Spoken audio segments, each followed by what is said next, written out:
सी language की class में हम लोग आगे बात करते हैं। तो हम लोग का नेक्स्ट टॉपिक क्या है कि how to display message on the screen. मैंने कल आप लोगों को ये डिस्क्राइब कर भी दिया हुआ था, फिर से आज इसको रिकॉल कर देता हूँ कि how to display message on screen. Display message को कैसे स्क्रीन पर डिस्प्ले किया जाता है, ठीक है।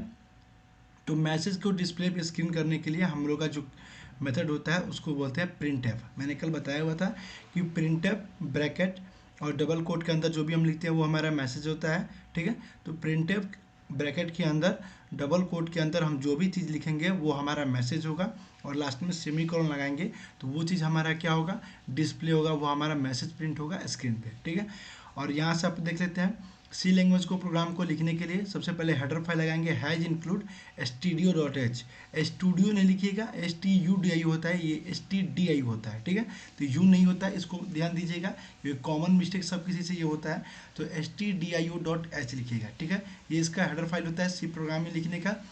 हेडर फाइल के बाद जस्ट हम लोग मेन से स्टार्ट करते हैं, जो हम लोग का वॉइड मेन होता है। वॉइड मेन लिखने के बाद अगर आप लोग कोई एडिटर्स वगैरह में प्रोग्रामिंग करते हैं तो वहाँ पर आप लोग को वॉइड मेन नहीं इंट मेन भी लिखने को देता है, ठीक है। जब आप लोग जो टर्बो C++ का जो सॉफ्टवेयर आता है उसमें अगर आप लोग प्रोग्रामिंग करते हैं तो उसमें आपको लोग को वॉइड मेन लिखकर ब्रैकेट लिखना होता है। लेकिन अगर आप लोग जैसे VS कोड एडिटर वगैरह यूज़ करते हैं तो उसमें आपको वॉइड मेन बोलता है नहीं लिखने के लिए, उसमें आपको इंट मेन लिखने के लिए। तो जौन सा जैसा एडिटर होगा उस एडिटर के हिसाब से इसको हम स्टार्ट करेंगे। तो मेन को स्टार्ट करने के लिए बस यही फंडा है कि इंट मेन या वॉइड मेन से स्टार्ट करेंगे और मेन के बगल में अपना ब्रेसेस लगा देंगे, सॉरी पैरेंथेसिस लगा देंगे, ठीक है। उसके बाद से अपना ब्रेसेस ऑन करेंगे। अब ब्रेसेस के अंदर अब सी लैंग्वेज में जो भी हम प्रोग्रामिंग करेंगे इन दो ब्रेसेस के अंदर करेंगे। इसका कोई अलग से क्लास नहीं होता, कोई अलग से मेन नहीं होता, इसका एक ही मेन होता है जिसके अंदर हम लोग जो भी प्रोग्रामिंग करते हैं सब प्रोग्रामिंग बस इसी मेन के अंदर करना है। बाकी ब्रेसेस जहाँ ऑन इंड होगा उसके बाद से प्रोग्रामिंग इंड हो जाएगा, ठीक है। तो जितना भी अगर हम प्रोग्रामिंग करेंगे सी लैंग्वेज में इसी ब्रेसेस के अंदर करेंगे, जो हमारा मेन वाला ब्रेसेस है, और जो भी प्रोग्राम करेंगे इसमें। अब मैंने बता दिया कि प्रिंटफ किस चीज़ के लिए यूज़ करते हैं, मैसेज प्रिंट करने के लिए। और इनपुट लेने के लिए हम कौन सा मेथड का यूज़ करते हैं, कोई बता सकता है? स्कैन ऐप का। गुड, स्कैन ऐप, ठीक है। अब बात करते हैं जो हम लोग का फर्स्ट वाला था, ये हैज इंक्लूड studio.h है क्या, ठीक है। It is called processor directive. ये प्रोसेसर डायरेक्टिव होता है जो हम लोग को ये डिफाइन करने की, देखिए सब कुछ सोचता है कि हेडर फाइल है, हेडर फाइल, हेडर फाइल है। तो भाई हेडर फाइल करता क्या है, सब किसी को ये नहीं पता कि हेडर फाइल करता क्या है। ये करता क्या है कि हेडर फाइल का सबसे पहला काम होता है कि ये सिस्टम को बताता है कि ये प्रोग्राम आपका किस लैंग्वेज का है।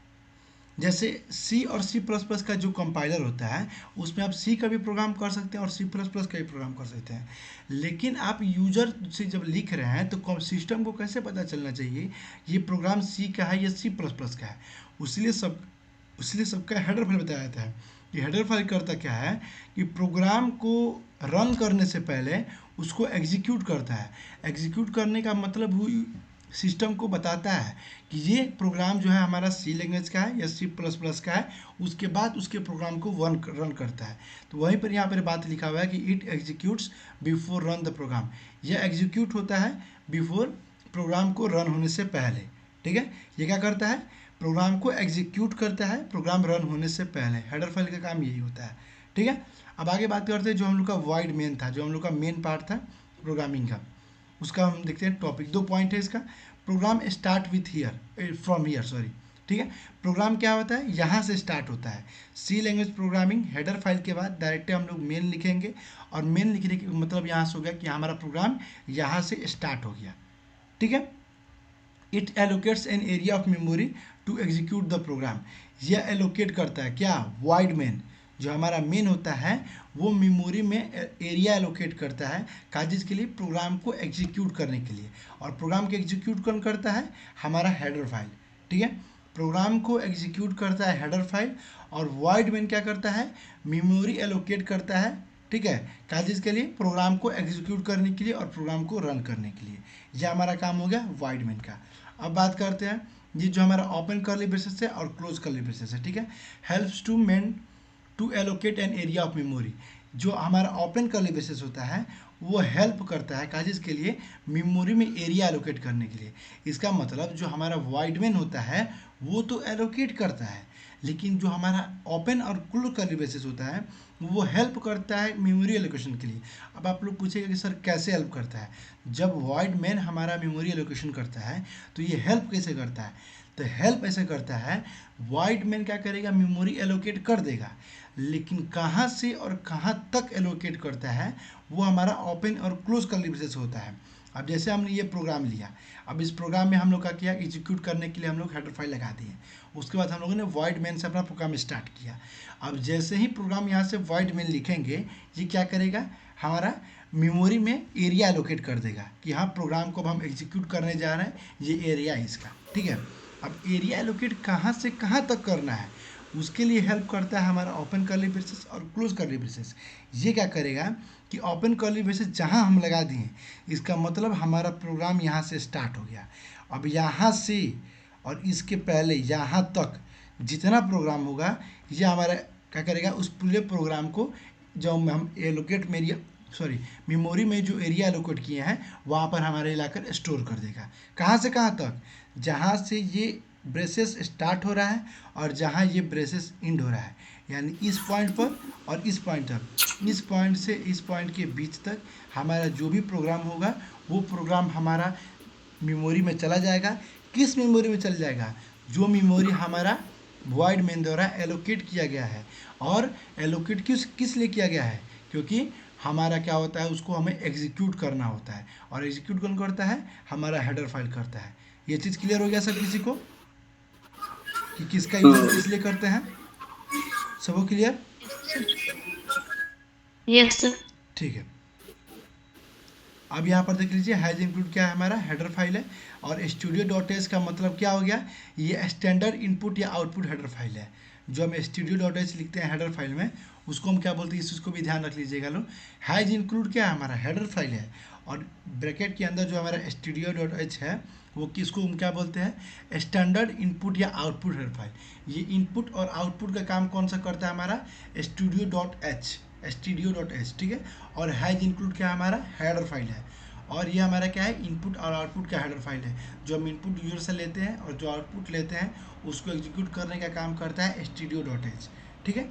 अब आगे बात करते हैं मैं चौथे पॉइंट पे, प्रिंट टैब के बारे में।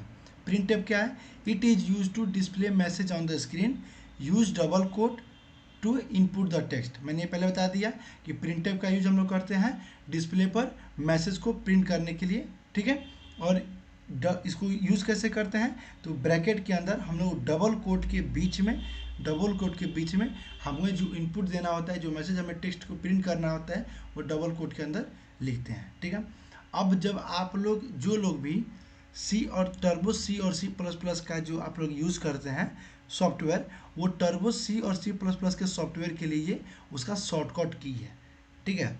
लेकिन हम आपको टर्बो सी और सी प्लस प्लस पे कोडिंग नहीं करवाएंगे, क्योंकि वो बहुत लेंदी प्रोसेस होता है।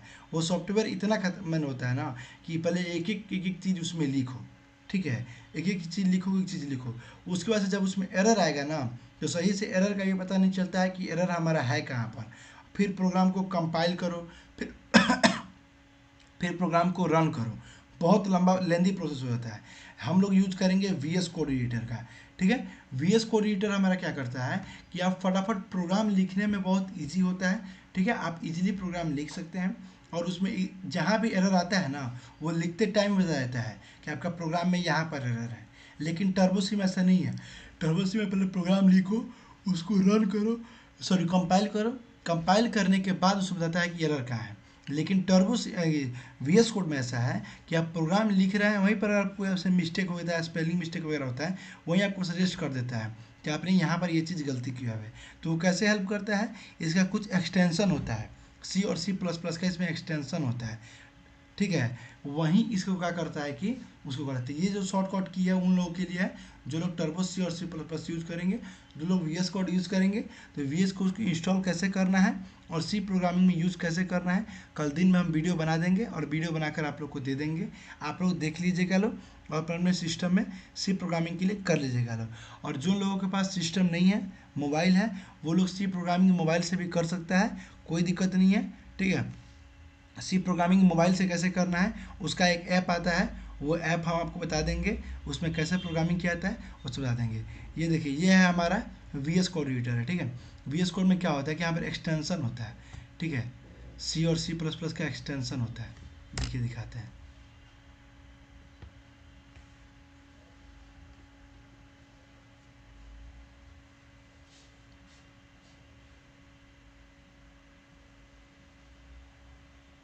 अच्छा अभी लेट कर रहा है, लोडिंग कर रहा है। सी और सी प्लस प्लस में एक्सटेंशन 3-4 एक्सटेंशन आता है, ठीक है। सी या सी प्लस प्लस इसका एक्सटेंशन आता है, उस एक्सटेंशन को डाउनलोड कर लीजिएगा लो ना, तो जितना भी एरर होता है देखिए आ गया। ये है सी प्लस प्लस का C plus plus themes, C plus plus intelligence, C plus plus extension packs, C plus plus command और सी प्लस प्लस रनर। ये सब जो है एक्सटेंशन है। इसमें देखिए 1 2 3 4 ये 4 को हम क्या किया है, ये चारों माइक्रोसॉफ्ट द्वारा आती है, इसको इंस्टॉल किए हुए हैं चारों को, ठीक है। ये 3-4 को इंस्टॉल कर लीजिएगा लो, आप लोग का काम हो जाएगा। और रन करने के लिए यहाँ से डायरेक्ट क्लिक कीजिएगा, प्रोग्राम रन हो जाता है, ठीक है। तो इसको हम इंस्टॉल करा देंगे। बाकी ये शॉर्टकट की है जो टर्बो सी और सी प्लस प्लस की है, वो आप लोग देख लीजिएगा जिसको यूज़ करना होगा, ठीक है। अब हम बात करते हैं, अब हम लोग आते हैं अपने सिंपल प्रोग्राम पे, ठीक है। सी लैंग्वेज के जो अपना सिंपल प्रोग्राम है, बेसिक प्रोग्रामिंग के पे हम लोग आते हैं, ठीक है। चलिए हम लोग सी लैंग्वेज में प्रोग्रामिंग कैसे करते हैं वो चीज़ हम लोग देख लेते हैं। अभी हम लोग का सब टॉपिक क्लियर हो गया है। अब हम लोग को प्रोग्रामिंग में हम इंटर कर चुके हैं। अब हम लोग चलते हैं अपना सी लैंग्वेज का फर्स्ट प्रोग्रामिंग करने, ठीक है।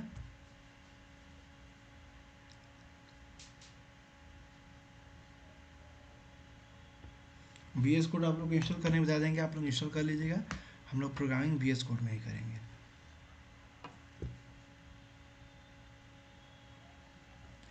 अब बता रहे हैं कि आप लोग को प्रोग्रामिंग करना कैसे है, ठीक है। पहले इसको काटिए।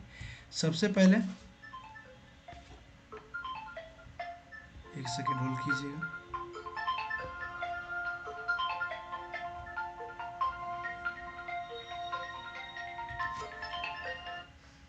हाँ ए बुरी क्लास में नहीं रहा कभी, क्लास कराओ तो नहीं, 9 बजे हम निकले।